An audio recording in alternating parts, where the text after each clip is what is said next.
Le père de Metal Gear Solid aperçu à l'Apple Park. ChatGPT est maintenant l'app iOS officielle aux US. iOS 16.5 et macOS 13.4 sont arrivés parmi d'autres petites mises à jour. Première réponse rapide de sécurité, les explications. Elon Musk par Walter Isaacson. Vendredi 19 mai 2023. Elia Bitbol. Benjamin Vincent. La quotidienne iWeek, épisode 396. Bonjour à tous.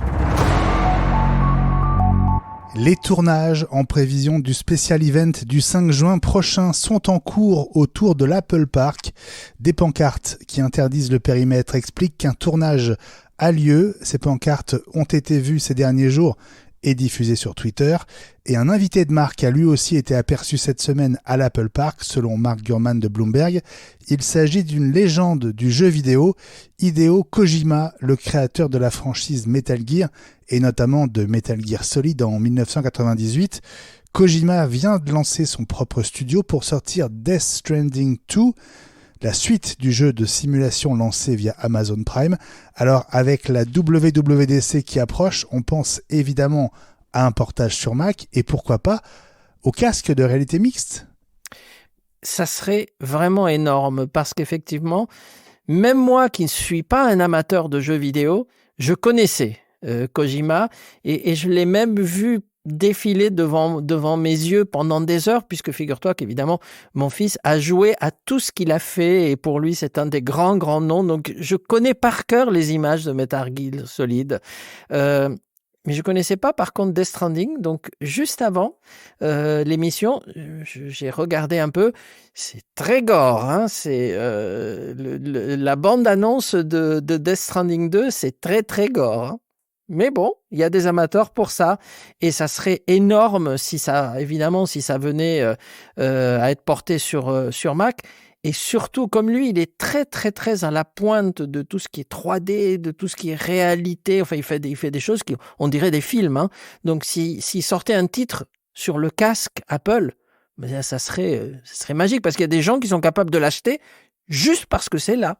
Et ce casque de réalité mixte d'Apple, il coûterait entre 1290 et 1509 $ en composants et pièces détachées, selon plusieurs sources. L'objectif de production pour 2023 serait de 400 000 exemplaires finalement, avec un prix de vente probable dont on parle donc autour de 3 000 $, Elie.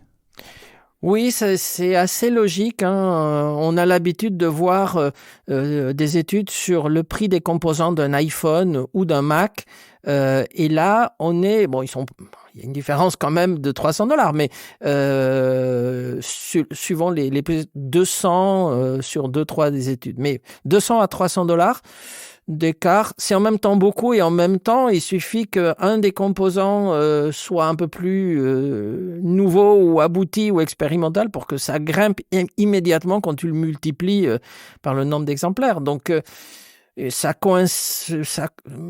confirme aussi parce que tu vas rajouter les coûts de recherche et de développement, tu vas rajouter les coûts de transport, le marketing au lancement et les marges respectable que fait Apple sur ses produits, car n'oublie pas qu'ils ont quand même une marge brute qui est pas loin des 50%, hein. C'est pas du tout celle qu'on a nous, mais c'est leur marge brute avant qu'ils déroulent un certain nombre de choses. Mais bon, donc oui, ça donne ça, et ce qui veut dire quand même que rien qu'en rajoutant la TVA, c'est un produit que nous allons payer plus de 3 500 €. Rien qu'avec la TVA, hein. La déferlante ChatGPT, ce n'était qu'un début. L'appli iOS officielle vient de sortir. Elle est compatible avec iOS à partir de la version 16.1. N'est disponible qu'aux États-Unis dans un premier temps, mais les autres pays du monde devraient suivre très vite. Absolument. Et en fait, c'est extrêmement facile de l'avoir puisqu'il suffit d'avoir un compte store américain. Donc, l'appli, elle est là. Évidemment, je l'ai téléchargée. Je l'ai essayée. Elle marche les prompts sont en anglais et les réglages sont en anglais, mais tu peux lui poser une question en français, elle te répond en français, hein. Donc, comme si tu étais sur le web. Quel est le petit défaut? On s'y attendait, mais quel est le petit défaut? C'est qu'elle est basée sur ChatGPT 3.5. Et donc, dès que tu lui poses une question, il va te dire et t'expliquer que ces données s'arrêtent à septembre 2021. Et donc, tu peux pas lui poser une question d'actualité, tu peux pas lui parler de RealityOS ou d'autres choses parce que tout simplement à l'époque, c'était pas dans sa base de données.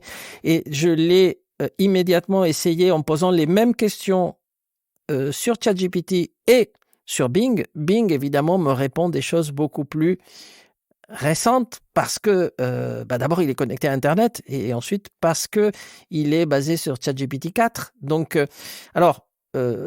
si tu as l'option payante, donc ce qu'ils appellent le ChatGPT Plus, là tu peux accéder au moteur ChatGPT 4, mais ce n'est qu'en payant que tu peux le faire.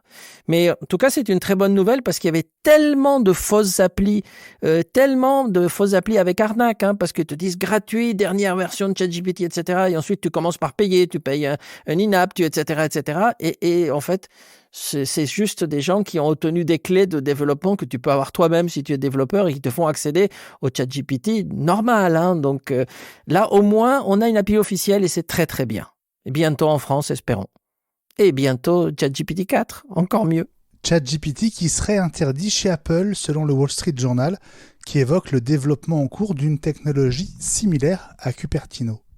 Écoute, ça serait tellement fabuleux, tellement dans nos prières depuis novembre, qu'Apple s'intéresse à l'AI et qu'Apple travaille sur une technologie. Alors peut-être que c'est le cas depuis très longtemps et qu'ils avaient réussi à le garder secret et qu'ils sont maintenant obligés de montrer quelque chose. C'est ce qu'on a dit et ça va être une des clés de la WWDC, c'est qu'il faut qu'ils parlent l'intelligence artificielle. Il faut vraiment qu'ils se positionnent et s'ils ont leur propre techno, alors là, c'est bonheur total. Il y a des gens qui vont dire c'est Siri 2 parce qu'ils sont méchants. Mais non, franchement, ça justifierait ces mesures restrictives parce qu'en fait, la peur d'Apple, c'est que des employés qui travaillent dessus le comparent à l'une ou l'autre et qui disent « Ah oui, mais nous, on a mieux que… » Parce qu'à partir du moment où tu dis « J'ai mieux que » ou « J'ai moins bien que », tu le positionnes du coup. Donc, je pense qu'Apple veulent faire leur effet d'annonce quand ils seront prêts. Et donc, qu'ils essayent d'empêcher que leurs propres développeurs ou leurs propres équipes marketing s'habituent à une techno ou à une autre. Les dernières mises à jour de vos appareils Apple sont arrivées. iOS 16.5, macOS 13.4. On va commencer par macOS 13.4, Ellie. Bon, on peut dire qu'il n'y a vraiment rien de majeur, surtout pour nous. Ah bah non, non, vraiment je te confirme, il y avait déjà eu une correction 15 jours avant, donc là ça confirme une version qui en fait aurait pu sortir avec ces corrections de sécurité s'ils avaient pu attendre un peu. Donc pas grand chose à se mettre sous la dent et d'ailleurs c'est même le cas sur le reste, quoi. Donc sur les autres mises à jour, 16.5 on pensait qu'il y aurait plus de choses sur iOS, iPadOS, etc. Mais en fait non, franchement, non. Qu'est-ce qu'on peut dire pour quand même répondre à ta question? Qu'est-ce qu'il y a de nouveau? On peut accéder à une partie sport dans Apple News. Bon, ok. Donc les Américains sont ravis, ils aiment beaucoup le sport. Nous déjà Apple News, mais surtout les sports, sauf les amateurs de baseball et tout ça, qui ont compris les règles du jeu, eux seront contents. Moi personnellement. On attendra la 16.6. À propos de mise à jour, vous avez sans doute remarqué cette mise à jour 16.4.1 pour iPhone et iPad, 13.3 pour Mac, mise à jour sortie il y a 15 jours, agrémentée de la lettre A. Il s'agissait de la première utilisation par Apple d'une technologie présentée l'année dernière à la WWDC, la réponse rapide de sécurité pour faire face à une menace immédiate. Et on sait désormais, Ellie, ce que cette mise à jour a comblé. Oui. En même temps, c'est pas totalement bouleversifiant, mais si, quand même, je pense que les spécialistes vont pouvoir apprécier parce que ça corrige en fait une faille de sécurité dans Safari qui permettrait, ou qui d'ailleurs a pu être apparemment exploité d'après Apple, d'obtenir des informations de l'utilisateur à partir de Safari. On n'en sait pas beaucoup plus, mais ça aurait permis d'accéder à des choses depuis Safari qui auraient pu révéler des choses de l'utilisateur. Alors si c'est le nom et le prénom, bon, ok. Si c'est le numéro de carte bleue ou des mots de passe associés à des adresses mail, c'est plus embêtant parce que n'oublie pas que Safari contient quand même quelque part tous tes accès Internet avec tes mots de passe qui sont dans le trousseau. Mais je ne pense pas que ce soit allé jusque-là, hein, parce que là, sinon, on le saurait, puisque là, Apple, par contre, publie immédiatement, à partir du moment où un mot de passe est compromis, il publie directement une alerte, et à chaque fois que tu te connectes, il te dit « Votre mot de passe a été révélé lors d'une fuite de données, changez-le ». Et là, tu as le lien pour le changer. Donc là, on n'en est pas là. Mais sinon, le fait qu'il y ait c'est une façon de tester, cette sorte d'équipe de réponse rapide de sécurité, ça rassure beaucoup le public parce que ça montre qu'Apple réagit très très vite. Dès qu'on sait qu'il y a quelque chose, ils sont capables de le déployer soit lors d'une mise à jour OS, soit lors d'une mise à jour rapide comme on a vu.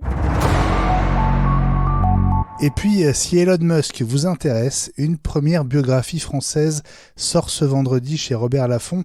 Elon Musk, l'enquête interdite, coécrit par Emmanuel Botta et Bénédicte Mathieu, avant ce qui sera sans doute la biographie de référence, puisqu'elle sera signée Walter Isaacson, déjà auteur de la biographie de Steve Jobs notamment.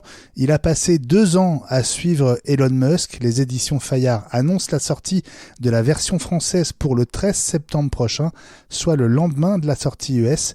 Et Fayard promet déjà un ouvrage révélateur émaillé de récits fabuleux où alternent triomphe et cataclysme, Élie.